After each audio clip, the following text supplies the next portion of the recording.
আর কত মরলে তবে মিলবে নিরাপত্তা।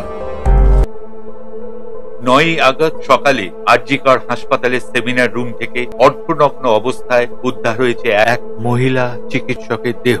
ময়না তদন্তের রিপোর্টে একাধিক আঘাতের কথা লেখা আছে, বাদ দেওয়া হয়নি ধর্ষণের সম্ভাবনা।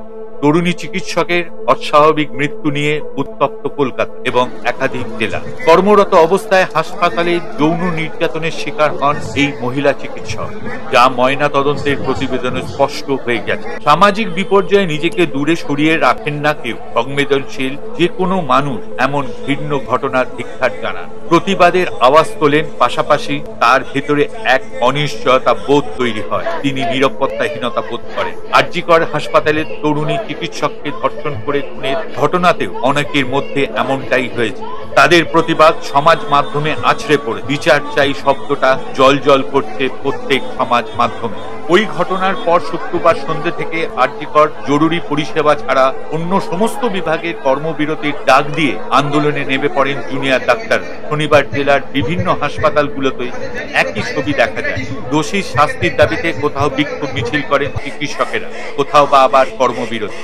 দোষীর কঠোর শাস্তির দাবির পাশাপাশি বিক্ষোভকারী চিকিৎসকদের প্রশ্ন, কলকাতা শহরের সরকারি হাসপাতালে যদি এই রকম ঘটনা ঘটতে পারে, তাহলে জেলা হাসপাতালের চিকিৎসকদের, বিশেষত মেয়েদের নিরাপত্তা কোথায়? কাকদ্বীপ হসপিটালের ডাক্তাররা আছেন এবং গ্রামীণ চিকিৎসক সবাই আছেন।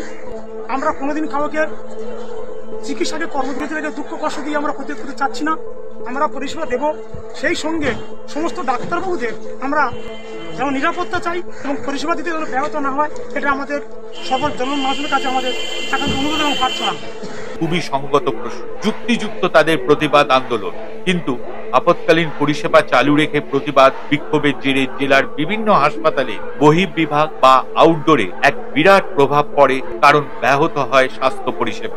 হাসপাতালগুলোর আউটডোর লম্বা লাইন পড়ে সকাল থেকে, বিপাকে পড়ে দূর দূরান্ত থেকে আসা রোগীরা। অভিযোগ কোথাও কোথাও হাসপাতালের ইনডোর পরিষেবাতেও ব্যাহত হয়, কারণ মূলত যারা আন্দোলন করছেন সেই জুনিয়র ডাক্তারদের কাঁধে ভর করেই চলে হাসপাতালের বড় অংশের পরিষেবা। মহিলা চিকিৎসক খুনের ঘটনার পর ভুরি ভুরি অভিযোগ প্রকাশ্যে এসেছে। হাসপাতাল টানা ডিউটির মাঝে নেই রেস্টরুম, এমনকি মেয়েদের জামা কাপড় বদলানোর জায়গা পর্যন্ত নেই। বলতে নিজের লজ্জা হচ্ছে, কিন্তু বেহায়া নির্লজ্জ কর্তৃপক্ষের কোনো ভ্রুক্ষেপ নেই। মহিলা ডাক্তার মেল ওয়ার্ডে ভিজিট করতে যান কোনো নিরাপত্তা ছাড়া। এটা কি করে হয়? একটা হাসপাতাল চলছে কোনো নিরাপত্তা ছাড়া। নিরাপত্তা যে নেই সে কথা বলাই বাহুল্য। আলাদা এজেন্সির মাধ্যমে যে লোক আসে, সেই লোক আমি রাস্তা থেকে আপনারা ধরে এনে দেবেন, তাদের তো সিকিউরিটির কাজে ফিনিশ করতে দেবেন। আমি সেই কথাই বলেছি যে 1-2 দিন লাগবে, যেখানে আমাদের হেলথ ডিপার্টমেন্ট থেকে ফাইন্যান্সের কনফারেন্স হয়ে আমরা অ্যাডিশনাল সিকিউরিটি পাবো। In the meantime already you know police personnel deployed হয়েছিল। You are not satisfied with their performance whatsoever, সেইটার দায়িত্ব আমি নিতে পারি। Are you satisfied, ma'am? Ma'am, are you satisfied? Are you satisfied, ma'am?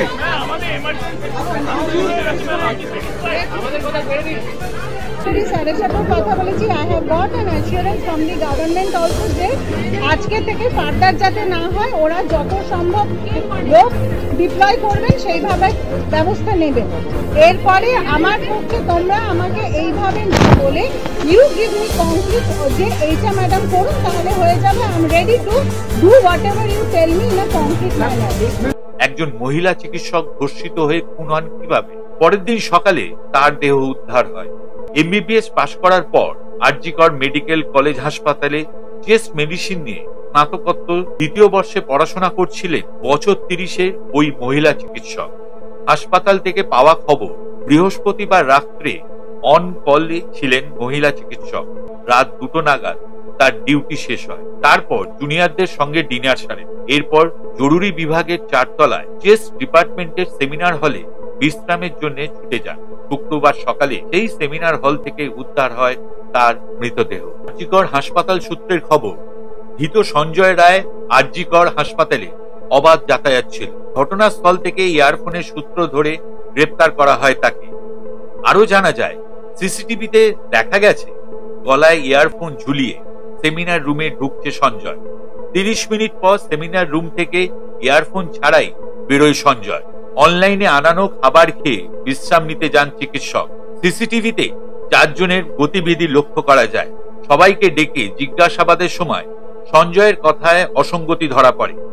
এই দিনের ঘটনায় যে প্রশ্নটা জোরালোভাবে উঠে এসেছে হাসপাতালে অনধিকার প্রবেশ বিষয়। কর্তৃপক্ষ তো জোর গলাতেই বলেছিলেন পুলিশ প্রশাসন এবং হাসপাতালের সিসিটিভির ব্যবস্থা সবই রয়েছে, সবকিছুই রয়েছে, তা সত্ত্বেও বাইরের লোক কি করে হাসপাতালের ভেতরে ঢুকেছে। আশ্চর্য হয়ে যাচ্ছে, ওখানে নার্সরা ছিলেন, ওখানে ওদের সিকিউরিটি ছিলেন,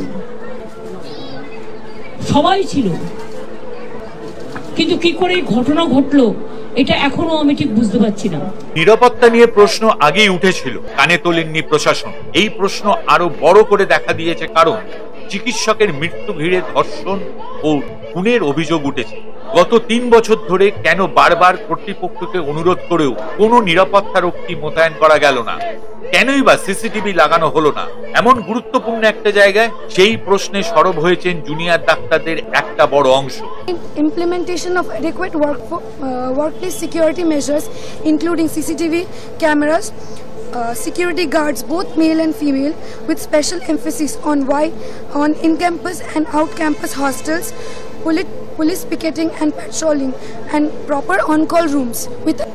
In light of the recent mob attack, we would demand the resignation of current principal of RG Kar MCH and Commissioner of the Police of Kolkata, the officer in charge of Tala and Deputy Commissioner of Police North Kolkata on their shameful response to the mob attack on the eve of Independence Day. We also demand provision of adequate security personnel in the hostel and immediate repair of all gates, doors and other infrastructures that hinders the provision of security immediately. Having said this, our plan of action is to continue cease work of emergency and non-emergency services till our demands are met.